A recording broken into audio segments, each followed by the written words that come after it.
Marlène et Jean-Claude sommes très heureux de te présenter une émission très spéciale afin de comprendre les faits d'actualité.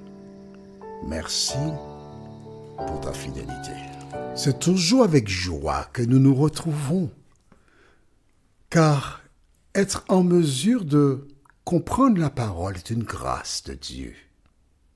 Rappelle-toi, nous avons vu précédemment que Dieu s'adressa à Abimelech dans un songe, car il avait fait enlever Sarah, épouse d'Abraham, et ce dernier avait dit c'est ma sœur, et elle a dit c'est mon frère. Et quand Dieu a dit à cet homme tu mourras, alors il s'est remis en question en répondant tout de suite à Dieu, sans hésiter, Seigneur, mais je ne suis pas coupable. C'est le cœur pur que j'ai fait une démarche parce qu'elle m'a dit c'est mon frère et lui m'a dit c'est ma sœur. Tu ne peux pas faire mourir ma nation parce que je suis innocent. Nous voyons donc le fait d'avoir pris la femme d'Abraham est un acte qui conduit à la mort. Et quel acte qui conduit à la mort? Romains 6, verset 23 déclare, car le salaire du péché, c'est la mort. Mais le don gratuit de Dieu, c'est la vie éternelle en Jésus-Christ. Donc, Abimelech avait péché. Abimelech vivait selon la norme divine, la loi, parce qu'il sait ce que dit la loi. Au risque de me répéter, la loi des 10 commandements a été donnée plus tard, longtemps plus tard, au peuple d'Israël, mais elle était en vigueur avant même que le peuple d'Israël n'existe, parce qu'elle est là depuis la création du monde. Voilà pourquoi Ève et Adam sont morts, c'est parce qu'ils ont péché. Est-ce que c'est clair pour toi? Aujourd'hui, nous verrons la prédiction. La référence biblique se trouve au livre de Genèse, chapitre 15, le verset 13. Nous n'avons qu'un seul verset aujourd'hui, mais il a toute son importance. Genèse, chapitre 15, le verset 13.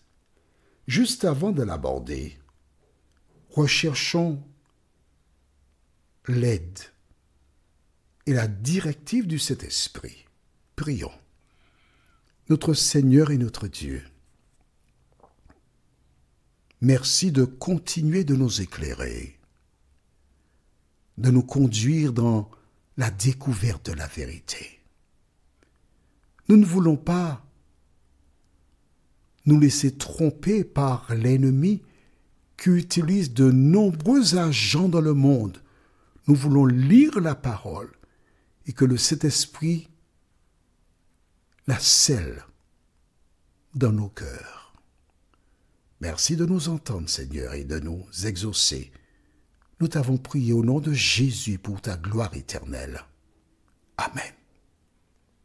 Rappelle-toi, Romains 5, verset 12 déclare « C'est pourquoi, comme par un seul homme, le péché est entré dans le monde, et par le péché la mort, et qu'ainsi la mort s'est étendue sur tous les hommes parce que tous ont péché. » L'homme dont il est question ici, c'est Adam. C'est par le choix qu'ils firent que toutes celles et ceux qui sont sur cette terre sont devenus des pécheurs.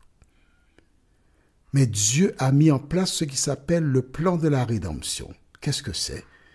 Eh bien, tout simplement un projet qui consiste à racheter les humains qui décident de le prendre comme sauveur personnel. Et dans ce plan, il est question que Jésus vienne mourir sur la croix afin que quiconque regarde à lui soit sauvé. Mais en attendant qu'il vienne, les hommes offraient en sacrifice un agneau. Avant de l'immoler, ils confessaient leurs péchés sur l'animal. Reconnaissant leurs péchés, je ne dirai pas leur erreur ni faute, le mot approprier ces péchés. Du reste écrit dans le cahier, Proverbe 28, verset 13. Proverbe, chapitre 28, verset 13. C'est une bonne chose d'avoir de bons élèves en classe parce que les bons élèves prennent des notes pour pouvoir revenir, lire à tête reposée et le Saint-Esprit les éclaire. Proverbe 28, verset 13 déclare: celui qui cache ses transgressions ne prospère point, mais celui qui les avoue et les délaisse obtient miséricorde. Nous allons lire ce même verset, mais en changeant deux mots. D'accord? Qui sont des synonymes, en fait. Celui qui cache cette transgression, qu'est-ce que la transgression? Rappelle-toi. 1 Jean 3, 4 déclare: quiconque pêche transgresse la loi. Donc nous remplaçons transgression par péché. Celui qui cache ses péchés ne prospère point. Mais celui qui avoue ses péchés et les délaisse obtient miséricorde. On remplace miséricorde par pardon et nous lisons obtient le pardon. Est-ce que c'est clair pour toi? C'est clair, tu as compris? Alors je reprends le verset en gardant les deux mots de synonyme. Tu veux bien? Lisons ensemble. Celui qui cache ses péchés ne prospère point, mais celui qui les avoue et les délaisse obtient le pardon. Si tu veux que Dieu te pardonne, il faut reconnaître tes erreurs. Arrêter de les commettre, tes péchés, demander pardon, et là tu es pardonné. Je vais utiliser une petite métaphore. D'accord? Isabelle a épousé Paul. Paul s'est laissé tenter par une femme.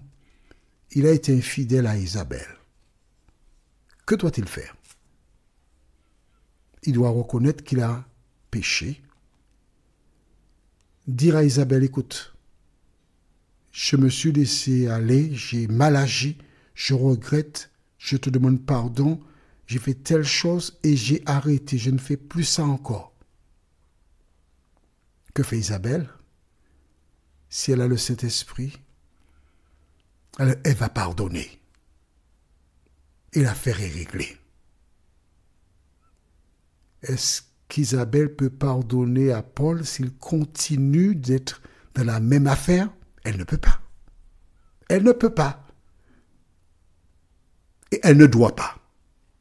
Alors comment veux-tu que Dieu te pardonne si tu continues à violer sa parole? Lisons la référence du jour. Nous sommes dans le livre de Genèse, chapitre 15. Dieu s'adressa un jour à Abraham puis devenu Abraham, et nous lisons le verset 13. Le Seigneur dit à Abraham: tu dois savoir ceci. Tes enfants habiteront dans un pays étranger. Ils deviendront des esclaves et on les écrasera pendant 400 ans. C'est intéressant. C'est fondamental. La question que je te pose, et je m'adresse à tous les élèves de la classe: pourquoi Dieu a-t-il dit cela à Abraham? Il y a au moins deux raisons. Peux-tu me donner ces deux raisons? Je te laisse réfléchir pendant 2 secondes.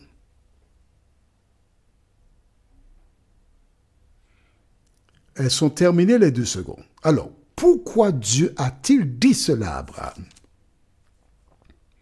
Premièrement, afin qu'il transmette l'information à ses descendants, afin qu'ils connaissent leur avenir. Mais à côté de cela, il fait aussi une promesse, c'est le verset 14. Oh, elle est magnifique, cette promesse. Mais je punirai le peuple qu'ils serviront, et ils pourront partir en emportant beaucoup de richesses. Et nous arrêtons ici.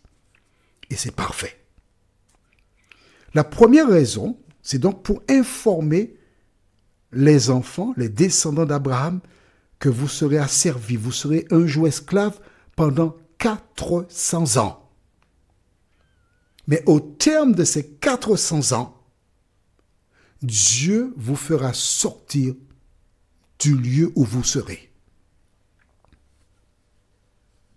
Est-ce que c'est clair pour toi?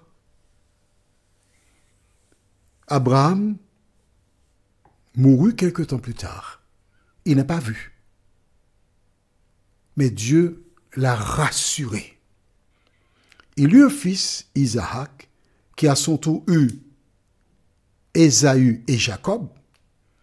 Et Jacob est le père des 12 tribus d'Israël. Alors on appelle les enfants d'Israël, mais Dieu a changé le prénom de Jacob en Israël. D'accord? Et ce sont eux qui sont arrivés en Égypte. Ils étaient 70. Pas un de plus. Et Dieu a béni la famille de Jacob. Et il devint un peuple nombreux. La deuxième raison pour laquelle Dieu a dit à Abraham que ses descendants seraient esclaves, peux-tu me la donner? Est-ce que tu as réfléchi? J'aime bien quand tu réfléchis aussi, parce que c'est ensemble que nous faisons le cours.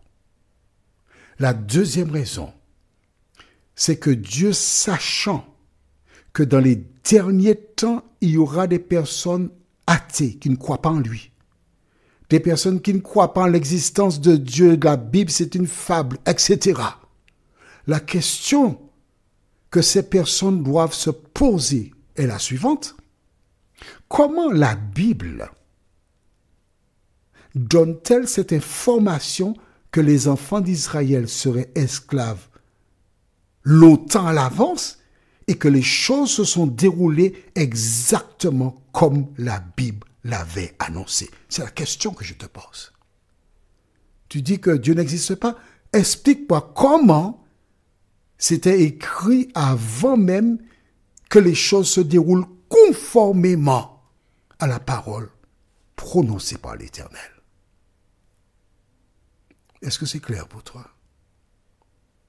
C'est vrai que tu as été à l'école, à l'université, et tu as reçu une éducation, une instruction que l'homme descend du singe ou d'un animal quelconque. Mais justement, puisque tu es arrivé très loin dans les études, tu peux réfléchir, analyser, comprendre et croire que l'Éternel, le Dieu créateur, désire te parler. Si tu as des questions,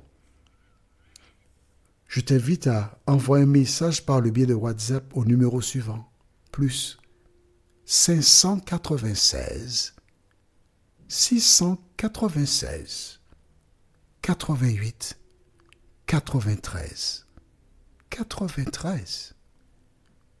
Envoie-moi un message et je te répondrai. Un message par écrit, d'accord? Et je te répondrai. Prions. Seigneur, quel bonheur pour nous de savoir que nous croyons en un Dieu qui existe vraiment. Quelle joie pour nous de découvrir que tu connais l'avenir. Et tu annonças très tôt à Abraham ce que deviendrait le peuple d'Israël. Et nous savons que tu as tenu parole, Seigneur. Merci pour la parole.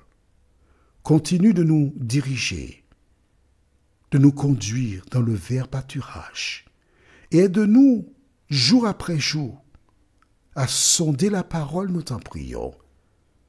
Au nom de Jésus, pour ta gloire éternelle. Amen. Que l'Éternel continue de t'accompagner. Et n'oublie pas, partage la vérité avec tous tes proches, afin qu'eux aussi se rapprochent de l'Éternel. Et il me tarde, tu sais déjà, de te retrouver. Nous sommes parvenus au terme de notre réflexion. Si d'aventure tu as une question, il te suffit d'envoyer un message par le biais de WhatsApp au numéro suivant, plus 596 696 88 93 93. Et alors Jean-Claude, moi, je me ferai un réel plaisir de répondre à ta question.